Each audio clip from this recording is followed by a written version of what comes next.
ये एक नया 11 kV कनेक्शन है। सिनर्जी मैनेजर का काम है इन दोनों इन्वर्टर के आउटपुट को कंबाइन करके आउटपुट। इस सिस्टम में कोई भी स्क्रीन नहीं होती है। सिस्टम आपको लाइव दिखाता है कि इस वक्त सोलर कितना जनरेट कर रहा है, फैक्ट्री में कितना यूज हो रहा है और ग्रिड पे अगर एक्सपोर्ट हो रहा है तो कितना हो रहा है या फिर ग्रिड से आ रहा है तो कितना। में इनका बिल रिड्यूस होकर 1.5 लाख पे आ गया, जो कि पहले 3.5 लाख के आसपास आता था। क्योंकि ये सोलर एज का सिस्टम है इसलिए इसकी कॉस्टिंग गई है। Hello friends, welcome back to my YouTube channel. तो आज मैं फिर लेके आ गया हूँ आपके लिए एक और बहुत ही शानदार वीडियो, जहाँ पे हम देखेंगे कि लक्ष्मी इंजीनियरिंग सर्विस में यहाँ पे 60 किलोवाट का ऑन ग्रिड सिस्टम लगा हुआ है। ये सिस्टम लगे हुए लगभग 1 साल हो गया है और हम देखेंगे कि इनके बिजली बिल में कितना ड्रॉप देखने को मिला। क्या ऑन ग्रिड सिस्टम काफ़ी सक्सेसफुल है कि नहीं फैक्ट्री पर्पज़ के लिए, तो जानते हैं सारी डिटेल और मिलते हैं उस कंपनी से जिन कंपनियों ने इस सिस्टम को इंस्टॉल किया है। स्वागत है सर आपका हमारे यूट्यूब चैनल पे। तो सबसे पहले आप अपना इंट्रोडक्शन दीजिए और बताइए इस फैक्ट्री के बारे में। जी, मैं हूं अंकित रॉय। हमारी कंपनी शक्ति स्केलर एनर्जी सॉल्यूशंस है, जिसने ये 60 किलोवाट की इंस्टॉलेशन यहाँ पे किया है। ये एक नया 11 kV कनेक्शन है। इन्होंने मल्टीपल मीटर्स जो है वो कनेक्ट किए हैं 4-5 शेड थे, जिनको मिला के एक बड़ी फैक्ट्री बनाई है। तो इस पे हमने 60 किलोवाट का सोलर इंस्टॉल किया है वहाँ ऊपर रूफटॉप पे, और स्मार्ट मीटर कनेक्ट किया है, डीजी सिंक्रोनाइजेशन किया है। वहाँ पर आप देख सकते हैं डीजल जनरेटर, और इन्वर्टर जो है वो अंदर इंस्टॉल है। अंदर मैं आपको दिखाता हूँ कि इसके कनेक्शन कैसे किए हैं।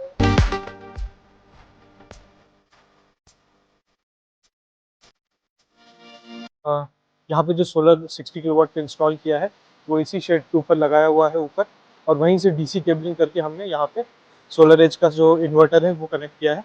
ये पूरा सिस्टम सोलर एज पे डीसी ऑप्टिमाइजर के साथ लगा हुआ है, और स्मार्ट मीटर से भी कनेक्टेड है, और डीजी सिंक्रोनाइजर भी कनेक्टेड है इसमें। तो इसका एलटी पैनल दूसरे एंड पे है फैक्ट्री के, और यहाँ पे सोलर का संयंत्र है और इन्वर्टर लगा हुआ है। सर एक क्वेश्चन और था मेरा, इस फैक्ट्री में सर क्या चीज़ें ऑपरेशन होती हैं और क्या मैन्युफैक्चरिंग होती है इस फैक्ट्री में, उसके बारे में थोड़ा सा हमारे कस्टमर्स को जरूर बताइए। लक्ष्मी इंजीनियरिंग मध्य प्रदेश का, या मैं कहूँगा कि पूरे भारत का एक बहुत ही जाना माना ब्रांड है।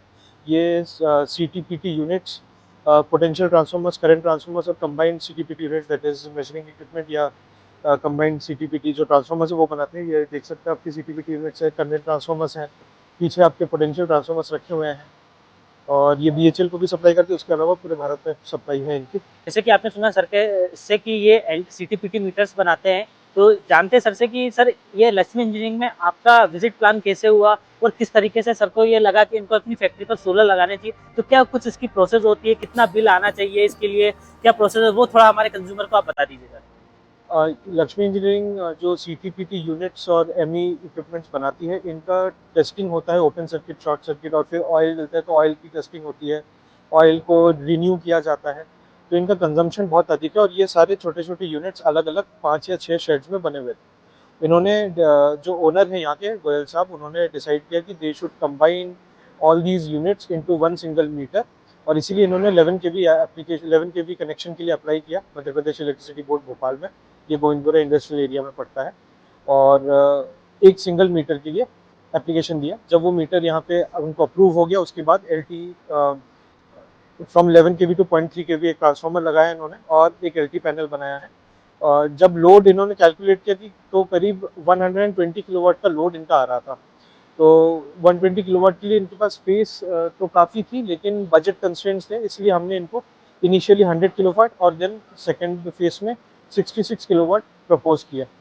इसमें भी इनके कंसर्न्स थे कि सबसे लोएस्ट कॉस्ट कैसे कर सकते हैं, तो पैनल और इन्वर्टर के ऊपर काफ़ी हमारा डिस्कशन चला।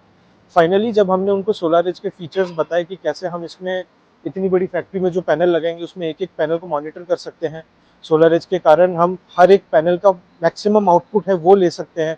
स्ट्रिंग कनेक्शन में अगर एक पैनल कम हो जाए तो बाकी पैनल्स के डाउनग्रेड होने के चांसेस 0 के बराबर होते हैं। ये सारे फीचर्स उनको पसंद आए, क्योंकि वो भी टेक्निकल फील्ड से हैं और ये सारी चीज़ें समझते हैं।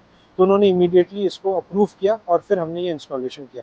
इसकी कॉस्टिंग नॉर्मल जो स्ट्रिंग इन्वर्टर है उससे करीब 30% 10% ऑप्टिमाइजर की कॉस्ट, और 10% अराउंड अप्रोक्सीमेटली केबल लेइंग और स्मार्ट मीटर और डीजी सिंक्रोनाइजेशन की कॉस्ट है। ऑलमोस्ट 20% आप मान सकते हैं कि एक्स्ट्रा कॉस्टिंग है नॉर्मल कनेक्शन से। तो मैं जानना चाहूँगा सर, यहाँ पे हमने 100 किलोवाट इनिशियली लगाया या 60 किलोवाट लगाया हुआ है? हमने 66.6 किलोवाट अभी इनिशियली लगाया फर्स्ट फेज में। सेकंड फेज में इसको 100 किलोवाट तक ले जाने की कोशिश है। एक 30 किलोवाट का इन्वर्टर और लगेगा सोलर एज का ही। तो आइए सर इन्वर्टर के पास चलते हैं, इन्वर्टर की डिटेल्स हम आपको बताते हैं। तो हम लोग आ चुके हैं इन्वर्टर के पास। तो सर इन्वर्टर की डिटेल्स हमारे कंज्यूमर के साथ शेयर कर दीजिए। ये सोलर एज का सिनर्जी मैनेजर है और ये दो इन्वर्टर यूनिट है, ये दोनों कंबाइन होकर 33.33 केवी का एक इन्वर्टर होता है। ये तीन लग जाएंगे तो 99.9 दैट इज 100 किलोवाट, दो लगे तो 33 प्लस 33 दैट इज 66.66 किलोवाट का ये इन्वर्टर बन जाता है। सिनर्जी मैनेजर का काम है इन दोनों इन्वर्टर के आउटपुट को कंबाइन करके आउटपुट देना और डीसी का पूरा इनपुट यहाँ पे लेना। ये ऑलरेडी एमपीपीटी के थ्रू होके ऑप्टिमाइजर क्योंकि पहले ही लगा हुआ है तो वहां से एमपीपीटी होके यहाँ पहुंचता है और डीसी जंक्शन बॉक्स के थ्रू, जिसमें कि हमने एक फ्यूज और एसपीडी दी है इंडिविजुअल स्ट्रिंग्स को, इनके थ्रू जो सिनर्जी मैनेजर में जाता है। सिनर्जी मैनेजर इस डीसी इनपुट को एक स्टेप अप करके, ये सिर्फ एक स्टेप अप कन्वर्टर है, स्टेप अप करके इन्वर्टर्स को देता है जो कि सिर्फ डीसी टू एसी कन्वर्जन करता है। क्योंकि इसने एमपीपीटी अपना अलग कर दिया पूरे सर्किट में और डीसी साइड पे और एसी साइड में सिर्फ कन्वर्जन रखा है, इस कारण इसकी एफिशिएंसी काफी अधिक बढ़ जाती है। पैनल की एफिशिएंसी भी इसीलिए बढ़ जाती है क्योंकि हर पैनल को इंडिविजुअल एमपीपीटी मिल रहा है और इसीलिए एक नेटवर्क बनता है, बस नेटवर्क, जो डीसी का एक तरीके से डीसी माइक्रोग्रिड का एक वर्जन है, छोटा वर्जन, जिसमें हम सारे पैनल से एक पर्टिकुलर इनपुट वोल्टेज और एक आउटपुट करंट लेते हैं और उन सबको कलेक्ट करके फिर यहाँ से एनर्जी मैनेजर के थ्रू से कंट्रोल करते हैं। इसीलिए ये इतना इफेक्टिव सिस्टम है। आउटपुट फिर इसका एसी बॉक्स में जाता है, एसी एलटी पैनल में, जिसमें एक हमने एमसीसी भी दी है और थ्रू जनरेशन मीटर के थ्रू नेट मीटर की तरफ जा रहा है। ये केबल हमारी नेट मीटर पे जा रही है। तो जैसे कि सर ये आपने बताया कि सिनर्जी मैनेजर लगा हुआ है, ऊपर इन्वर्टर लगा हुआ है, तो इनकेस जब फ्यूचर में सर एक्सपांड करते हैं सिस्टम को तो सिर्फ इन्वर्टर यहाँ पे पड़ेगा या सिनर्जी मैनेजर भी नीचे से पड़ेगा? जब हमें एक्सपेंड करना रहता है तो हमने यहाँ पे एमपीपीटी में ऑलरेडी दो स्लॉट यहाँ पे, दो यहाँ पे, मतलब चार स्लॉट छोड़े हुए हैं। इन चार स्लॉट्स में हमारी डीसी की केबल आ जाएगी, सिनर्जी मैनेजर यही रहेगा, एक इन्वर्टर और बढ़ जाएगा। अभी हमने इसको ऑलरेडी ओवरलोडिंग करी हुई है, 66 किलोवाट का इन्वर्टर है, 150% ओवरलोडिंग अलाउड है, 50% ओवरलोडिंग अलाउड है, लेकिन हमने 25% ओवरलोडिंग ही करी है, जिससे पीक में इसका फुल आउटपुट हम ले सकते हैं। तो मैं ये बोल सकता हूँ सर कि ये जो सिनर्जी मैनेजर है ये 120 किलोवाट तक के इन्वर्टर को इजीली कैरी कर सकता है। 120 टू 150 किलोवाट आराम से कैरी कर सकता है, लेकिन हम फिर भी सेफ्टी के कारण 115 या 120 ही देते, इससे ज्यादा नहीं देते। ओके सर, तो इसके बारे जनरेशन के बारे में थोड़ा सा आप दिखा सकते हैं सर कि कितना इन्वर्टर जनरेशन कर रहा है, क्योंकि इस इन्वर्टर में कुछ भी स्क्रीन नहीं है तो हम कैसे मॉनिटर करेंगे कि हमारे पैनल से कितनी जनरेशन हमें मिल रही है? इस सिस्टम में कोई भी स्क्रीन नहीं होती है क्योंकि इसमें दो इनपुट आप देख सकते हैं, एक इनपुट हमारे इंटरनेट का है, दूसरा इनपुट हमारा स्मार्ट मीटर पे जा रहा है। स्मार्ट मीटर के कारण ये पूरा सिस्टम आपको लाइव दिखाता है कि इस वक्त सोलर कितना जनरेट कर रहा है, फैक्ट्री में कितना यूज हो रहा है और ग्रिड पे अगर एक्सपोर्ट हो रहा है तो कितना हो रहा है, या फिर ग्रिड से आ रहा है तो कितना आ रहा है। आपके सामने अभी ये चेंज हुआ, ये देखिए फिर एक्सपोर्ट हो रहा है 9 किलोवाट करीब। तो जैसे कि सर ये सिस्टम 1 ईयर कंप्लीट हो चुका है, तो इसकी आप मंथली जनरेशन हमारे व्यूअर्स को दिखा सकते हैं कि कितना इसमें मंथली जनरेशन हमें मिल रहा है? इसमें एक फीचर ये भी है कि पैनल वाइज मॉनिटरिंग भी दिखाता है कि एक एक पैनल का कितना जनरेशन आ रहा है, और ये आप देखेंगे कि हर एक पैनल का आउटपुट अलग है, 1.18 है, 1.17 है, 1.19 है। और सिनर्जी मैनेजर का यही काम है, ये सारे सिस्टम को कंसोलिडेट करके एक आउटपुट देता है। 1 मंथ का सर जनरेशन भी शो कर दीजिए हमारे कस्टमर को। यस। ये आप देखेंगे कि जैसे गर्मी का सीजन आया मंथली कंजम्पशन बढ़ता चला गया। अभी ये ऑलमोस्ट मई के मंथ में, जून चालू हुआ है, एक ही दिन हुआ है, तो 1 जून का मई में ये 8 मेगावाट आवर पे खत्म हुआ है। अब मंथली जो कंजम्पशन आएगा इसका कंपैरेटिवली, ये हर एक मंथ का डेटा है। 8 मेगावाट के ऊपर से जा चुका है, 60 किलोवाट का प्लांट है कंपैरेटिवली, और ये पूरे साल का डेटा है। ये इस क्वार्टर का डेटा है, first quarter, second quarter, and day wise generation भी बताता है। This is the day wise generation. क्योंकि इसमें हमने स्मार्ट मीटर लगा रखा है इसलिए इसमें आपको रेड में कंजम्पशन भी दिखाएगा, सेल्फ कंजम्पशन सोलर से भी दिखाएगा, और ये भी बताएगा कि सोलर से 61% एनर्जी जो है वो सोलर ने दी है, 39% सेल्फ कंज्यूम करी है। इस तरीके से पर डे का, ये आज का है, आधे दिन का, ये कल का डेटा है। दोपहर में थोड़ी देर के लिए बादल हुए थे भोपाल में, तो ये डिप आया है। बाकी आप कंपैरिजन में देख सकते हैं सारा डेटा। एक डाउट और था हमारे व्यूअर्स को कि जो इन्वर्टर आपने लगाया हुआ है, इस इन्वर्टर की सर्विस रिलेटेड क्या सॉल्यूशन रहता है, वो थोड़ा सा हमारे व्यूअर्स को आप बता दीजिए। सोलर एज का सर्विस का जो कॉल सेंटर है वो 24/7 ओपन रहता है। आप उस पर कॉल लॉक करके केस रजिस्टर करके इमीडिएटली सर्विस कर सकते हैं। सोलर एज ने एक बहुत ही इनोवेटिव फंडा यूज़ किया है। वो लोग हर जोन में 2 या 3 लोगों को अपॉइंट, 2 या 3 ऐसी कंपनीज को अपॉइंट कर देते हैं जो उनके सबसे बड़े सेलर भी हैं, प्लस जो टेक्निकली साउंड है, जिनका वो नॉलेज सेंटर पे प्रेजेंटेशन वगैरह भी देते हैं। जिसमें वो ट्रेन करते हैं कि कैसे इसको सर्विस देनी है, और जो इंस्टॉलर होता है उसको, जो भी इनके इंस्टॉलर होते हैं उनसे वो कनेक्ट करा देते हैं, सो दैट इन फ्यूचर अगर किसी का भी कुछ केस होता है या प्रॉब्लम आती है तो वो उस पर्टिकुलर जोन के जो डिस्ट्रीब्यूटर है वो चेक कर सकते हैं जाके कि क्या स्टेटस है क्या नहीं है, और वो कॉल सेंटर पे कॉल लॉक करके भी बता सकते हैं, और सोलरेज के इंजीनियर जो है वो खुद भी विजिट करते हैं। अभी तक हमने 2 या 3 बार प्रॉब्लम्स फेस करी हैं सोलरेज इन्वर्टर में, और दोनों तीनों बार केस रजिस्टर करके बहुत ही इमीडिएट और बहुत ही fast resolution within 3 days resolution दिया है। तो सर अब मैं जानना चाहूँगा, जैसे कि हम ऊपर तो जा नहीं सकते क्योंकि जो ऊपर जहाँ पे पैनल लगे हुए वहाँ पे जाने के लिए स्पेस खत्म कर दिया फैक्ट्री ने। यस। तो इस जो सिस्टम की कॉस्ट क्या रही है, कितने पैनल लगे, किस ब्रांड के पैनल लगे हैं, वो भी थोड़ा सा हमारे व्यूअर्स को बता दीजिए। क्योंकि हमने सोलरेज का इन्वर्टर यूज़ किया है, इसलिए हमने सोचा है कि पैनल भी हम टॉप क्वालिटी का ही यूज़ करेंगे, जिससे कि जो करंट रेटिंग, इसकी करंट कैरिंग कैपेसिटी है वो मोर देन 16 एम्पियर है। इसीलिए हमने पैनासोनिक के पैनल यूज़ किए हैं और इम्पोर्टेड पैनल्स हैं। साथ में पैनल्स 60 किलोवाट के पैनल्स हमने यूज़ किए हैं। इसमें हमने एक्सटेंशन का भी प्रोविजन रखा है, सो दैट आगे अगर 40 किलोवाट और बढ़ाना रहे तो हम इजीली बढ़ा सके। इसलिए हमने शेड का बहुत ही छोटा हिस्सा यूज़ किया है, सामने सामने का, जो कि साउथ फेसिंग है और जिसका टेपर जो है साउथ की तरफ या फसाड की तरफ है। एल्यूमिनियम के स्ट्रक्चर यूज़ किए हमने, 3 mm थिक, शेड के ऊपर डायरेक्टली शेड माउंटेड है और फ्लश माउंटेड जिसे बोलते हैं, और एजीमुथ जो है वो हमने बराबर फसाड के साथ अलाइन करके रखा है, साउथ फेसिंग नहीं रखा है, लेकिन उसके कारण जनरेशन में कोई फर्क नहीं आता है।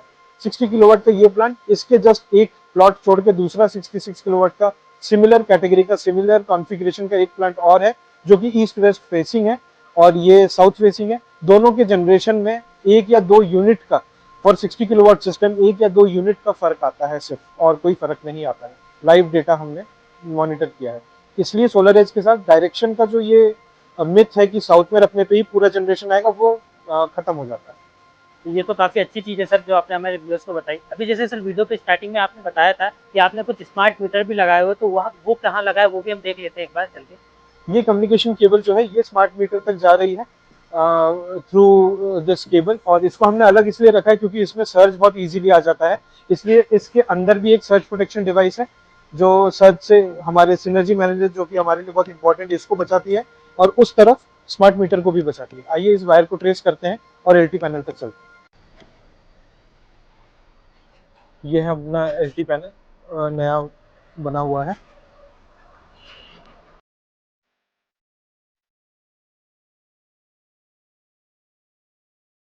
ये हमारा स्मार्ट मीटर है जो नीचे लगा हुआ है। नीचे से जो केबल आ रही है हमारी लाइन की केबल है, और जो 3 केबल फ्लेक्सिबल उसमें से आ रही है ये सीटी केबल है, जो कि हमारे बस बार में लगी हुई है। जो तीसरी केबल है ये कम्युनिकेशन केबल है, जो सीधे इन्वर्टर तक जा रही है। भाई बस बार कर दिया। इसको एक एमसीबी भी दी है सेफ्टी के लिए, जो कि यहाँ लगी हुई है पैनल पे, और जो बस बार है वो इस कंपार्टमेंट के अंदर।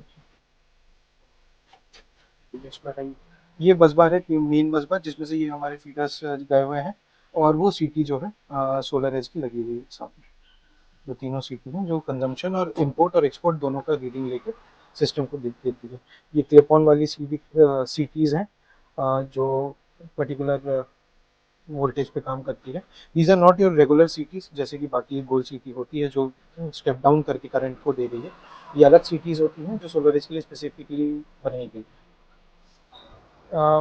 लक्ष्मी इंजीनियरिंग का 120 किलोवाट का लोड था, 66.6 किलोवाट का इन्वर्टर और 66 किलोवाट के पैनल लगाने के बाद में इनका बिल रिड्यूस होकर 1.5 लाख पे आ गया, जो कि पहले 3.5 लाख के आसपास आता था। 3.5 लाख से 1.5 लाख की बचत हुई है, जिससे कि बहुत ही ज़्यादा पॉजिटिव वाइब्स गई है कंपनी को, and they have decided to install a further 40 kilowatt so that the solar installation becomes 100 kilowatt.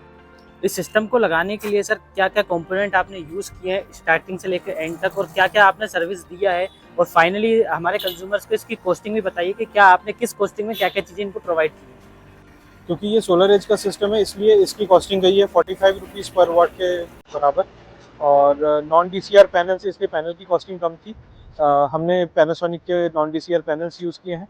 Aluminium का 3 mm का एसडेक का स्ट्रक्चर यूज़ किया है। एसडेक के स्ट्रक्चर में पॉजिटिव ये है कि नीचे कवरिंग आती है, जिससे ड्रिल करने पर वाटर लीकेज की प्रॉब्लम खत्म हो जाती है।